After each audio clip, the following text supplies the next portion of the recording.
centuries, the Orient has had a potent attraction for the rulers of many lands. Generations ago, this fascination with the East was occasioned principally by its wealth of gold and precious gems. In this 20th century, the wealth of the Orient still exerts a powerful attraction. Today, in a new kind of material age, that wealth is measured not in gems, but in the abundant supply of natural deposits even more vital to a modern nation. Commodities like rubber and tin, coveted by all the great countries of the world.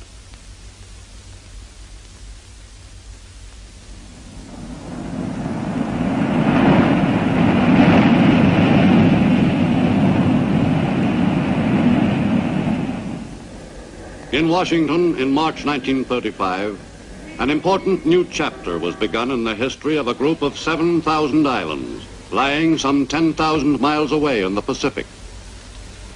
The Philippines were represented at the White House ceremony by the President of their Territorial Senate, Manuel Quezon. With the signing by the President of the Philippine Constitution, we have witnessed the birth of a new nation. The people of the United States and the people of the Philippine Islands have been conducting together a great experiment. And during the period of the Commonwealth government, this experiment will continue until the ultimate withdrawal of the United States sovereignty and the establishment of complete independence. But on the other side of the world, Japan had no such altruistic intentions toward its neighbor to the south.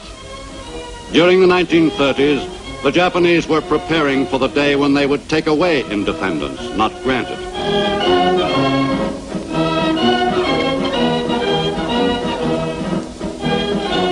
The military clique was in firm control of Japan.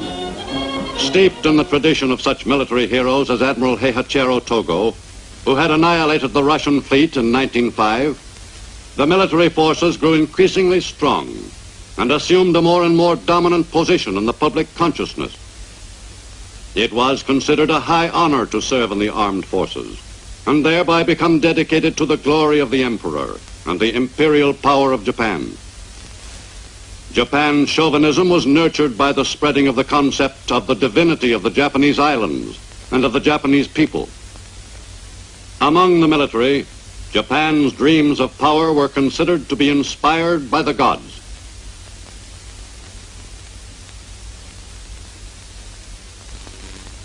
The acceptance of the militarists in the Japan of the 1930s was attributable partly to the fact that no wars had ever been fought on the Japanese homeland. The propaganda of the militarists presented war as a succession of glorious deeds and of heroic sacrifices made for the honor of their ancestors and in the name of their emperor. Soon, Japanese military leaders began to assume the stature of minor gods themselves. With this growing support of the militarists, the Japanese Empire moved closer and closer to a large-scale war, a war which might well involve all the peoples of Eastern Asia and Oceania. From the heart of Japan, the Philippine archipelago was only 1,500 miles distant. Lying directly in the path of a Japanese southward thrust, the Philippines were an obvious target if war should come. Japanese interest in the Philippines was apparent long before war erupted in the Pacific world. Thousands of Japanese had settled in the Philippines and had managed to make a fair living in the islands. The bond between the two Oriental peoples was stronger than most Westerners realized in the years which preceded the war. Relations between the Japanese and Filipinos were, for the most part, friendly.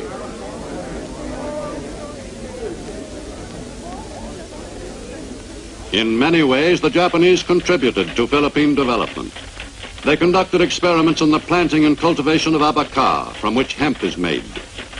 The introduction by the Japanese of improved methods of stripping and baling the product helped stabilize the hemp industry. The Japanese produced more than 1/4 of all Philippine hemp, and it was largely top-grade hemp. Many industrious Japanese immigrants were among the most successful fishermen in the Philippines. Even the Filipinos admitted that the average Japanese fisherman was the equal of about 8 Filipinos. But the commercial activities of the Japanese were looked on with a considerable degree of suspicion by many Filipinos. Others considered the rumors about the Japanese fantastic. Of greater concern to a large percentage of the native population was the progress being made toward Philippine independence. The islands had been moving slowly toward that national freedom for several decades. These stirrings were stimulated by alert statesmen like Manuel Quezon, who had represented the Philippine territory in Washington from 1909 to 1916, and Sergio Osmeña, an attorney who had become Speaker of the Territory's Assembly. In the 1930s, Quezon developed into the most popular political figure in the islands. In November 1935, in Manila, the inauguration of the first president of the Philippine Commonwealth was celebrated before an audience of several representatives of the U.S. government and a gathering of proud Filipinos whose dreams of independence were gradually coming true. President Quezon worked toward the extension of the Philippine educational facilities. The University of the Philippines was to be the molder of the Filipino mind, was to produce men and women of character and wisdom trained in the arts and sciences, men and women who could assume leadership in the embryonic Philippine Republic. Philippine education had benefited enormously by U.S. supervision. The public school system, organized soon after the Americans took Manila, had been modified during the 1930s to meet the needs of new generations of Philippine citizens. The judicial system, which was established in the Philippines during the American regime, was patterned after that which existed under Spanish rule. In certain types of cases, a decision of the Philippine Supreme Court could be appealed to the U.S. Supreme Court. In 1934, it was ordered further that all cases involving the Constitution of the new Commonwealth be subject to review by the U.S. Court. In 1940, a bicameral legislature was provided for in a series of amendments to the Constitution. The Commonwealth's government now closely resembled in structure the government of the United States. Gradually, the Philippines were approaching the capacity for self-government. In the 1940 amendments, the term of office of the Commonwealth's president was shortened to 4 years. Like the U.S. president, the Philippine chief executive acted with the authority vested in him by a vote of the people. The Philippine president was granted broad executive powers to enable him to rule effectively in critical periods.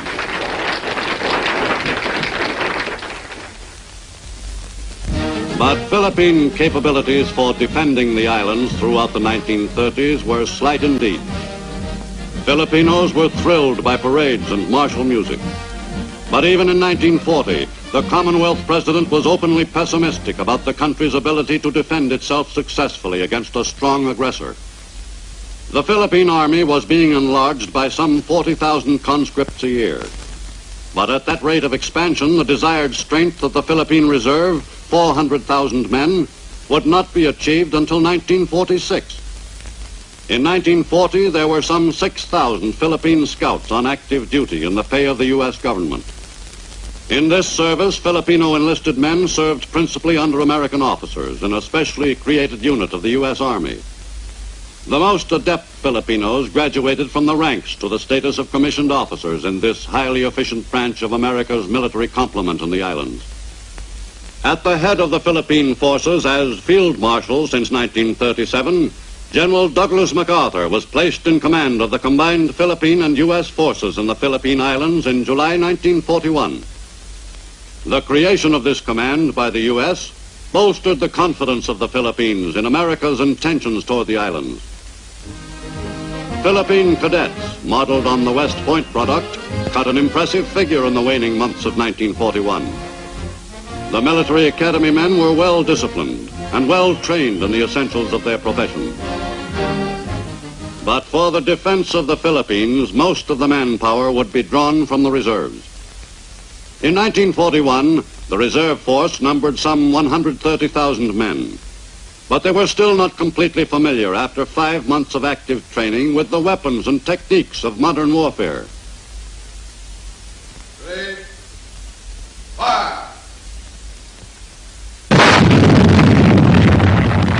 To supplement U.S. Army forces in the Philippines, the 4th Marine Regiment had arrived from its China station in early December 1941. The U.S. Air Force in the Pacific, which had consisted of a handful of obsolete planes in 1939, was strengthened by the addition of several shipments of new planes during 1941.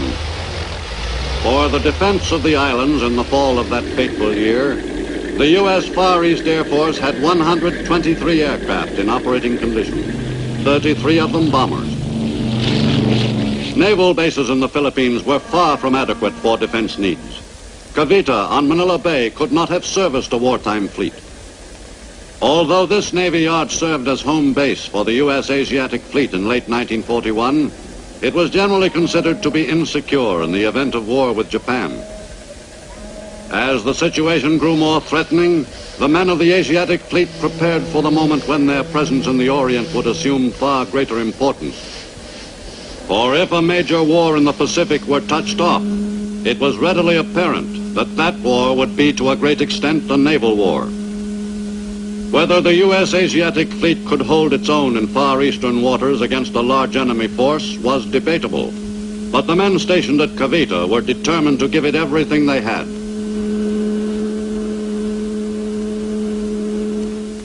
For peace in the Pacific, time was running out.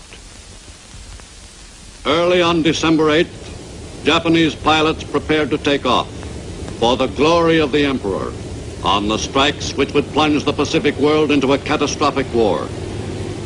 When Nippon embarked on its program of large-scale conquest, its forces were ready to lash out immediately at a number of targets of prime importance. From Japanese bases on Formosa soon after daybreak, the advance guard of the attacking forces started south. Only 270 miles away lay the great, sprawling Philippine archipelago.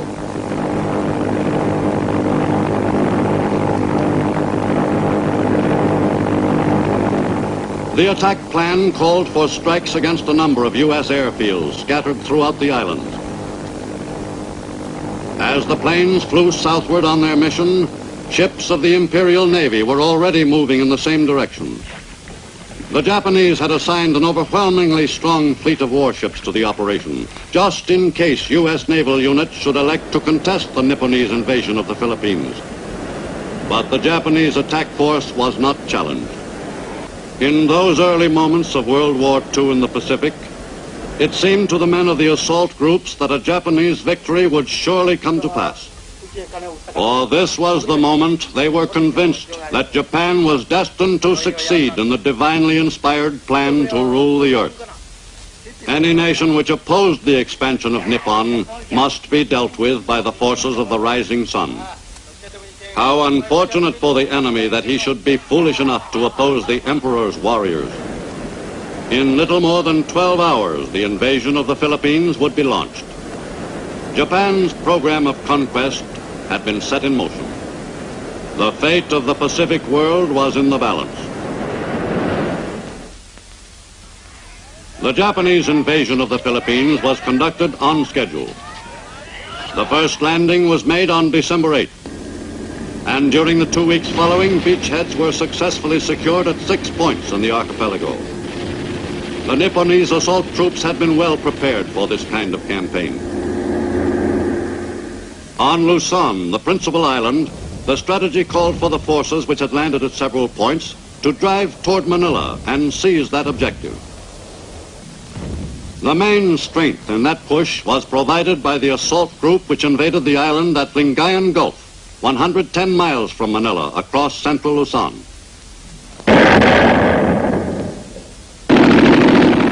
By Christmas, Japanese invasions had been made at 9 points in the Philippines, and the campaign to seize control of this important strategic area was well underway.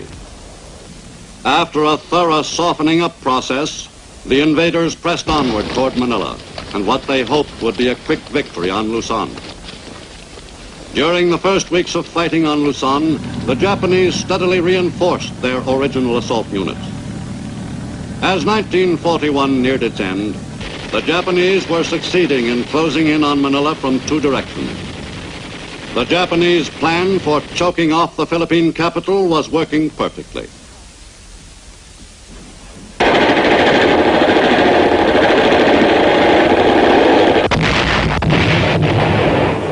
Nipponese planes began bombing Manila in early December.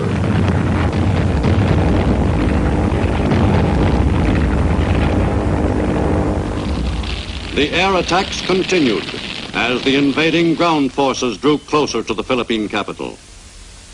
The Japanese raids on U.S. airfields took a heavy toll of U.S. planes, many destroyed on the ground. At year's end, advanced Japanese units approached within sight of Manila, which was still bombed, though it had been declared an open city.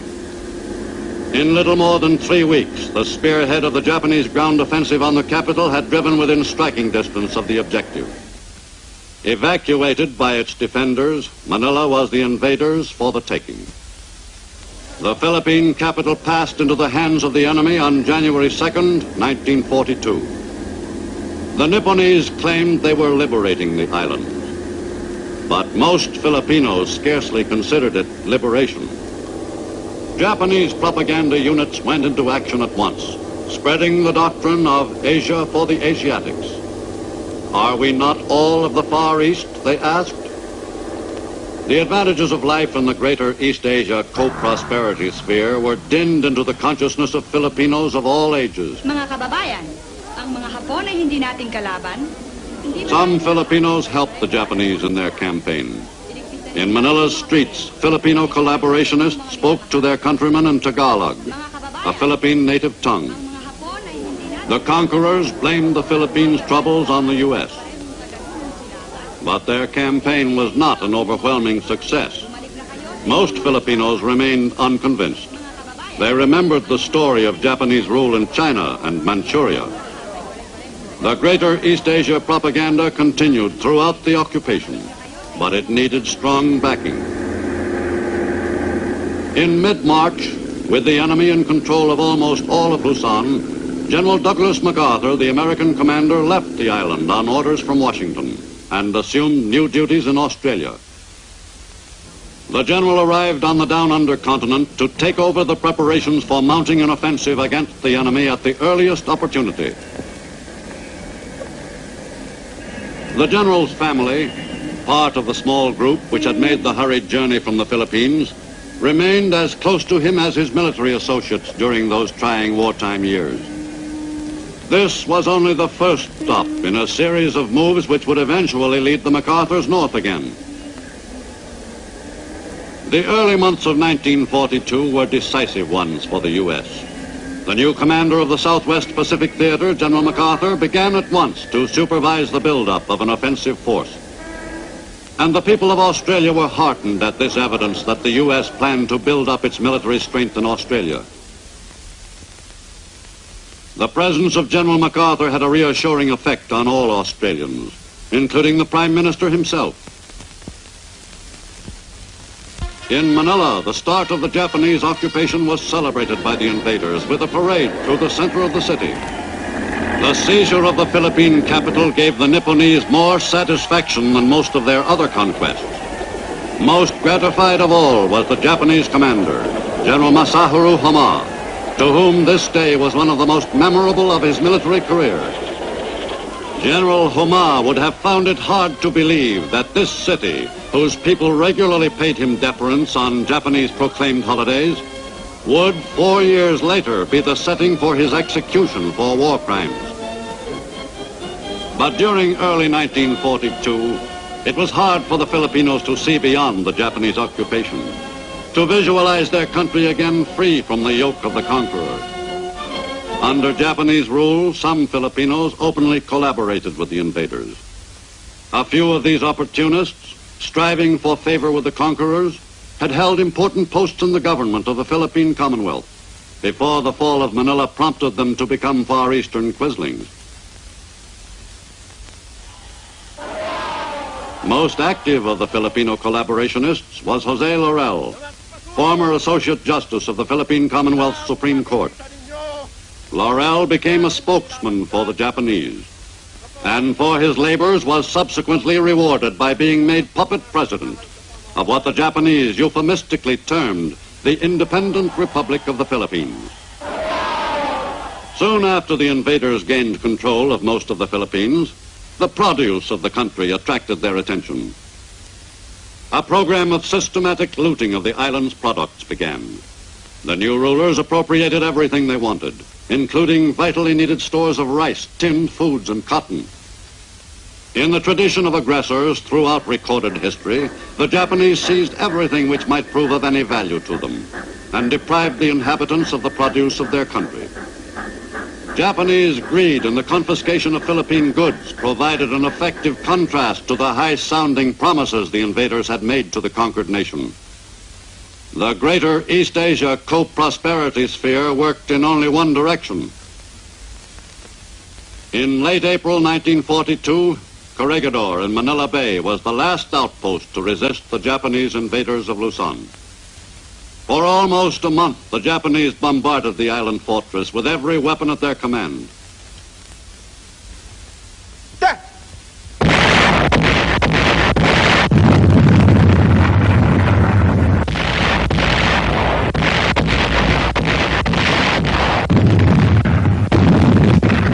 Finally, on May 5th, 1942, Japanese assault units crossed the narrow channel separating Luzon from Corregidor and stormed the rock's sturdy defenses. After nearly 24 hours, fighting on the island ceased on May 6th. That afternoon, General Jonathan Wainwright, the American commander, met with General Homa on nearby Bataan Peninsula to effect the surrender. At first, the American commander surrendered only those forces on Corregidor and neighboring islets in Manila Bay, but not the American units still fighting the Japanese elsewhere in the Philippines. Later, however, General Wainwright was forced to surrender all his Philippine units, and in a tremulous voice he announced his action to them over the Japanese-controlled radio. The historic statement was recorded by the gloating conquerors. This is Lieutenant General J.M. Wainwright.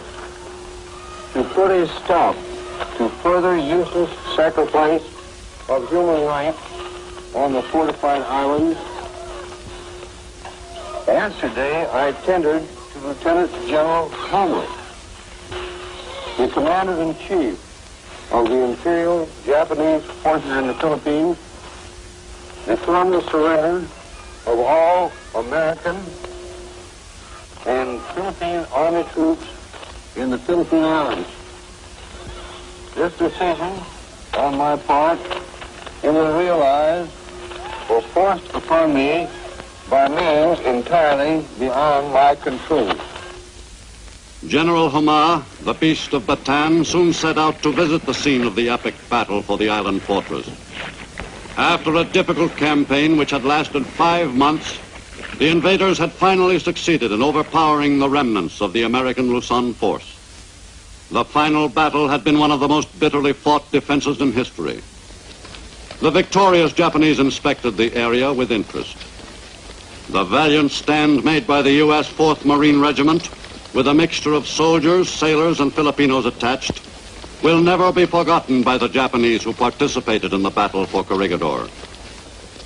The victors were especially curious about the weapons which had caused them so much trouble before the assault troops overran the island's defenses. After the capture of Corregidor, the Japanese quickly gained control of all the Philippines. In the United States, a month later, the Philippine Commonwealth government was represented by its president in exile, Manuel Quezon. The first steps toward Philippine independence, so hopefully planned 7 years earlier in Washington, had received a staggering setback. But with the support of the United States, the Philippines would fight on against the Japanese aggressors to a final victory on some glorious future day. I shall not tell the government and people of America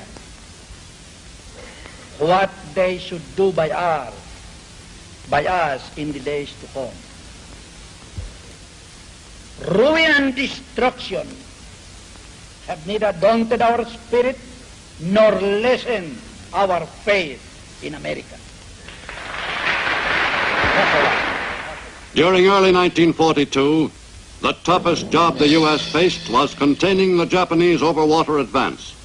That job was the Navy's.